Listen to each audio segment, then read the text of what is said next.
সাইফুল ইসলাম মিডিয়ার পক্ষ থেকে দেশবাসীকে জানাই আন্তরিক সালাম। আসসালামু আলাইকুম।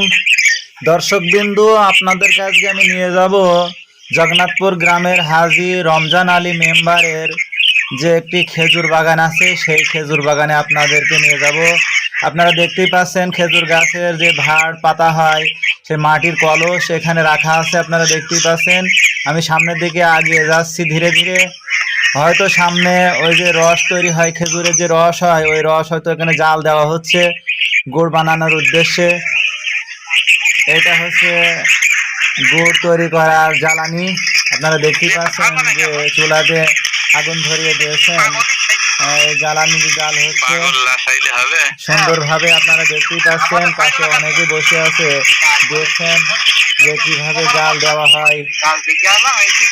মারাত্মক কাঁটা থাকে কিন্তু খেজুর গাছে অনেক, খুব সাবধানে এই জ্বালানি ব্যবহার করতে হয়। আপনারা দেখতে পাচ্ছেন সুন্দর করে দাও দিয়ে কেটে তিনি ভিতরে জ্বালানি প্রবেশ করাচ্ছেন। অনেকে জাল হয়ে গেছে বা রান্নার কাজ অনেক প্রায় শেষের দিকে, আর কিছুক্ষণ পরে গুড়ে পরিণত হয়ে যাবে। এটা খুবই সুস্বাদু একটি গুড়, খেজুরের গুড়, পিওর গুড়। এখানে কোনো ভেজাল নাই, কেউ ভেজাল প্রমাণ করতে পারবে না।